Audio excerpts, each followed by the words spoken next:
ಭ್ರಷ್ಟಾಚಾರದ ಬಗ್ಗೆ 2 ದಿವಸದ ಹಿಂದೆ ಶಿರಟ್ಟಿಯ ಬಿಜೆಪಿ ಶಾಸಕರಾದ ಡಾಕ್ಟರ್ ಚಂದ್ರು ಲಮಾಣಿಯವರು 11 ಲಕ್ಷ ರೂಪಾಯಿಗಳಿಗೆ ವ್ಯವಹಾರ ಕುದುರಿಸಿ 5 ಲಕ್ಷ ರೂಪಾಯಿ ನಗದು ಸ್ವೀಕರಿಸುವಾಗ ಕರ್ನಾಟಕ ಲೋಕಾಯುಕ್ತ ಪೊಲೀಸರ ಬಲೆಗೆ ಬಿದ್ದಿದ್ದಾರೆ. ಅವರು ಈಗಾಗಲೇ ಜೈಲು ಪಾಲಾಗಿದ್ದಾರೆ. ಅವರು ಬಿಜೆಪಿಯ ಶಾಸಕರು. ಇವರು ಈಗಾಗಲೇ ಕೆಲವು ಹಗರಣ, ಸರ್ಕಾರಿ ಡಾಕ್ಟರ್ ನೌಕರಿ ಮಾಡುವಾಗ, ಸರ್ಕಾರಿ ವೈದ್ಯರಿದ್ದಾಗ ಹಗರಣಗಳಲ್ಲಿದ್ದರು. ಅವರು ಅಷ್ಟು ಹಗರಣಗಳಲ್ಲಿದ್ದರೂ ಸಹಿತ ನಾವು ಭಾಳ ಪ್ರಾಮಾಣಿಕರಂತ ಹೇಳ್ಕೊಳ್ಳೋಂಥ ಬಿ ಜೆ ಪಿಯವರು ಅವರಿಗೆ ಕರೆದು ಟಿಕೆಟ್ ಕೊಟ್ಟು, ಬಿ ಜೆ ಪಿ ಟಿಕೆಟ್ ಕೊಟ್ಟು ಶಿರಟ್ಟಿಯಿಂದ ಶಾಸಕರನ್ನಾಗಿ ಆರಿಸಿದ್ದಾರೆ. ಇದು ಭ್ರಷ್ಟಾಚಾರದ ಒಂದು ಮುಖವಾಡ. ಇನ್ನು ಈ ಬಿ ಜೆ ಪಿಯವರು ಇವರೊಬ್ಬರೇ ಏನು ಮೊದಲಿಗರಲ್ಲ. ಹಿಂದೆ KGF ಬಿ ಜೆ ಪಿ ಶಾಸಕರಾದಂಥ ವೈ ಸಂಪಂಗಿ ಅವರು ಸುಮಾರು 11 ಲಕ್ಷಗಳ ವ್ಯವಹಾರದಾಗ ಅವರು ರೆಡ್ ಹ್ಯಾಂಡಾಗಿ ಸಿಕ್ಕು ಅವರು ಅರೆಸ್ಟ್ ಆಗಿ ಅವರು ಜೈಲು ಪಾಲಾಗಿದ್ದರು. ಆ ನಂತರ ಚನ್ನಗಿರಿ ಶಾಸಕರಾದಂಥ ಮಾಡಾಳು ವಿರೂಪಾಕ್ಷಪ್ಪನವರು ಕರ್ನಾಟಕ ರಾಜ್ಯ ಸಾಬೂನು ಮತ್ತು ಮಾರ್ಜಕ ಕಾರ್ಖಾನೆ ಅಧ್ಯಕ್ಷರಾಗಿದ್ದ ಅವಧಿಯಲ್ಲಿ ಕಚೇರಿಯಲ್ಲಿನೇ 40 ಲಕ್ಷ ರೂಪಾಯಿಗಳು ಲಂಚ ಸ್ವೀಕಾರ ಮಾಡುವಾಗ ರೆಡ್ ಹ್ಯಾಂಡ್ ಆಗಿ ಪೊಲೀಸರ ಕೈ ಸಿಗಾಕೊಂಡ್ರು. ಕಚೇರಿಯಲ್ಲಿ 1,60,00,000 ರೂಪಾಯಿ ನಗದು ಸಿಕ್ಕು. ಅವ್ರ ಮನೆಯಲ್ಲಿ 6 ಕೋಟಿ ರೂಪಾಯಿ ನಗದು ಹಣ ಸಿಕ್ತು. ಅವರು ಜೈಲು ಪಾಲಾದರು. ಆದರೂ ಸಹಿತ ಬಿ ಜೆ ಪಿಯವರು ನಾವು ಪ್ರಾಮಾಣಿಕರು, ಸತ್ಯ ಹರಿಶ್ಚಂದ್ರನ ಉದರದಿಂದ ಉದುರಿದವರು, ಪಿಯವರು ಭಾಳ ಪ್ರಾಮಾಣಿಕರಿದ್ದೀವಿ ಅಂತ ಹೇಳ್ತಾ ಇದ್ದಾರೆ. ಇಡೀ ರಾಷ್ಟ್ರದ ಪ್ರತಿಯೊಂದು ಜಿಲ್ಲೆಯಲ್ಲಿ ಇವತ್ತು ಬಿ ಜೆ ಪಿಯ ಕೋಟಿ ಹಣ ಖರ್ಚು ಮಾಡಿ ಸ್ವಂತ ಆಫೀಸುಗಳನ್ನು ಕಟ್ಟಿದ್ದಾರೆ. ಇದೆಲ್ಲಿ ಹಣ? ಪವಿತ್ರ ಹಣನಾ?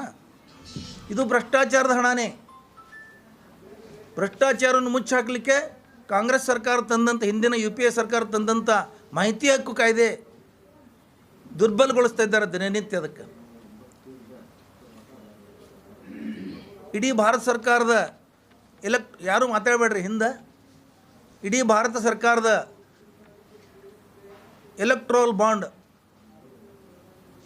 ಕಾಯ್ದೆ ಮಾಡಿದವರು ಇವರು, ಆ ಬಾಂಡ್ಗಳ ಬಿಡುಗಡೆ ಮಾಡಿದವರು ಇವರು, ಆ ಬಾಂಡ್ಗಳ ಮುಖಾಂತರ ಕೋಟಿ ಲಕ್ಷಗಟ್ಟಲೆ ಕೋಟಿ ರೂಪಾಯಿ ಭ್ರಷ್ಟಾಚಾರದ ಹಣ ಸಂಗ್ರಹಿಸಿದವರು ಇವರು, ಉದ್ಯಮಿಗಳನ್ನು ಹೆದರಿಸಿ, ಕಾಂಟ್ರಾಕ್ಟ್ಗಳನ್ನು ಹೆದರಿಸಿ ಅಲ್ಲಿ ಫಂಡ್ ತೊಗೊಂಡವ್ರು ಇವರು.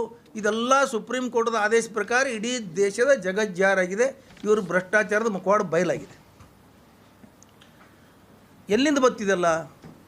ಇವರು ಪ್ರಾಮಾಣಿಕರಿದ್ದರೆ ಇವತ್ತಿಗೂ ನರೇಂದ್ರ ಮೋದಿಯವ್ರ ನೇತೃತ್ವದಲ್ಲಿ ಮಾಡಿದಂಥ PM ಕೇರ್ ಫಂಡ್ ಅದ್ರ ಡಿಕ್ಲೇರೇ ಮಾಡ್ತಾ ಇಲ್ಲ. ಅದು ಯಾರೂ ಕೇಳಬಾರ್ದಂತ ಕಾಯ್ದೆನೇ ಮಾಡಿಬಿಟ್ಟಿದ್ದಾರೆ. ಯಾರೂ ಕೇಳಬಾರ್ದಂತ ಕಾಯ್ದೆ ಮಾಡಿದ್ರೆ ಅದು ಮುಚ್ಚಾಕಲಿಕ್ಕೆಲ್ಲ, ಭ್ರಷ್ಟಾಚಾರ ಮುಚ್ಚಾಕಲಿಕ್ಕೆ ಮಾಡಿದಂಥ ಕಾಯ್ದೆ ಅದು. UPA ಸರ್ಕಾರ, ಕಾಂಗ್ರೆಸ್ UPA ಸರ್ಕಾರ ಭ್ರಷ್ಟಾಚಾರ ಹೊರಗೆ ಬರಬೇಕು, ಜನ ಭ್ರಷ್ಟಾಚಾರದಿಂದ ಮುಕ್ತರಾಗಬೇಕಂತ ತಿಳ್ಕೊಂಡು ಮಾಹಿತಿ ಹಕ್ಕು ಕಾಯ್ದೆ ತಂತು, ಲೋಕಾಯುಕ್ತ ಕಾಯ್ದೆ ತಂತು, ಲೋಕಪಾಲ್ ಕಾಯ್ದೆ ತಂತು. 12 ವರ್ಷಗಳ ಕಾಲ ಇವತ್ತು ಪ್ರಧಾನಮಂತ್ರಿ ಆದಂಥವ್ರು ಒಂದು ಲೋಕಪಾಲ್ ನೇಮಕ ಮಾಡೋಕ್ಕಾಗಿಲ್ಲ ಇವತ್ತು ಭಾರತ ದೇಶದಲ್ಲಿ. ಯಾಕಾಗಿಲ್ಲ? ಇದೇ ಅಣ್ಣಾ ಹಜಾರೆ ಅವರು, ಭಾಳ ಜನ ಹೋರಾಟಗಾರರು ಲೋಕಪಾಲ್ ಮಾಡಿ ಅಂಥೇಳಿ ಹೋರಾಟ ಮಾಡಿದ್ರು. ಸರ್ಕಾರವನ್ನು ಲೋಕಪಾಲ್ ಮಾಡೋ ಸಲುವಾಗೇನೆ ಹೊಸ ಸರ್ಕಾರ ತಂದರು ಬಿ ಜೆ ಪಿದು.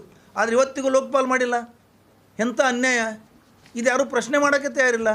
ಅವ್ರು ಇನ್ನೊಬ್ಬರ ಬಗ್ಗೆನೇ ಹೇಳ್ತಾರೆ ಹೊರತಾಗಿ ತಮ್ಮದು ತಾವು ನೋಡ್ಕೊಳ್ತಾ ಇಲ್ಲ. ಅವರು ಇವತ್ತಿಗೂ ಲೋಕಪಾಲ್ ಮಾಡೋಕ್ಕೆ ರೆಡಿ ಇಲ್ಲ. BJP ಅಕೌಂಟದಲ್ಲಿ ಇವತ್ತು ಅತಿ ಹೆಚ್ಚಿನ ಹಣ ಇದೆ, ದೇಣಿಗೆ ಹಣ 10,000 ಕೋಟಿಗೆ ಮೇಲ್ಪಟ್ಟು. ಮಾಹಿತಿ ಹಕ್ಕಿನಲ್ಲಿ ಲೋಕಸಭೆಯಲ್ಲಿ ಕೊಟ್ಟಂಥ ಮಾಹಿತಿ ಇದು, ಸಚಿವರುಗಳು MP ಗಳಿಗೆ ಕೊಟ್ಟಂಥ ಮಾಹಿತಿ ಇದು. 10,000 ಕೋಟಿ ಹಣ ಎಲ್ಲಿಂದ ಬಂತು? ಇಲ್ಲ, ಇದು ರೆಡ್ ಹ್ಯಾಂಡಾಗಿ ಸಿಕ್ಕಾರ. ಅದು ಬರೀ ಆರೋಪ, ಸುಳ್ಳು ಆರೋಪ. ಇದು ರೆಡ್ ಹ್ಯಾಂಡಾಗಿ ಸಿಕ್ಕಾರ. ಇಲ್ಲ ರೀ, ಇದು ರೆಡ್ ಹ್ಯಾಂಡಾಗಿ ಸಿಕ್ಕಾರ. ಹಣ ಡ್ರಾ ಮಾಡ್ಯಾರ, ಅಧಿಕಾರಿಗಳು ಮಾಡ್ಯಾರದು ಹಣ ಡ್ರಾ. ಇವರು ನಾಗೇಂದ್ರ ಅವ್ರು ನೋಡ್ರಿ, ರಾಹುಲ್ ಗಾಂಧಿ ಅವರಿಗೆ ನರೇಂದ್ರ ಮೋದಿ ಅವರಿಗೆ ಭಾಳ ಅಂತರ ಇದೆ. ಮಹಿಳಾ ಸಂಸದರು ನರೇಂದ್ರ ಮೋದಿಯವರು ಕುರ್ಚಿ ಕಡೆ ಹೋದ್ರು ಅಂತ ತಿಳ್ಕೊಂಡು ಅವ್ರನ್ನ ಸಂಸದಕ್ಕೆ ಬರಲಿಲ್ಲ, ಉತ್ತರ ಕೊಡಲಿಲ್ಲ, ಹೆದರಿ. ರಾಹುಲ್ ಗಾಂಧಿ ಅವ್ರಿಗೇನು ಹೆದರಿಕಿಲ್ಲ, ಯಾರು ಗುಂಡು ಇಡ್ತೀವಿ ಅಂದ್ರೂ ಹೆದರಿಕಿಲ್ಲ, ಏನಿದ್ದು ಹೆದರಿಕಿಲ್ಲ. ಅದ್ರ ಬಗ್ಗೆ ನಾವೇನು ಮಾತಾಡೋ ಅವಶ್ಯಕತೆ ಇಲ್ಲ. ಅವ್ರ ಸ್ವಂತಕ್ಕೆ ಧೈರ್ಯವಂತರಿದ್ದಾರೆ. ಅವ್ರು ಯಾರೋ ಒಬ್ಬರು ಬಿರ್ಲಾನ ಚೇಲ ಗುಂಡು ಹಾಕ್ತೀನಿ ಅಂದ್ಕೊಳ್ಳಿ ಹೆದರ್ತಾರೆ ಅವ್ರು ರೆಡಿ ಅದಾರ ಅವರು ಎಲ್ಲದಕ್ಕೆ.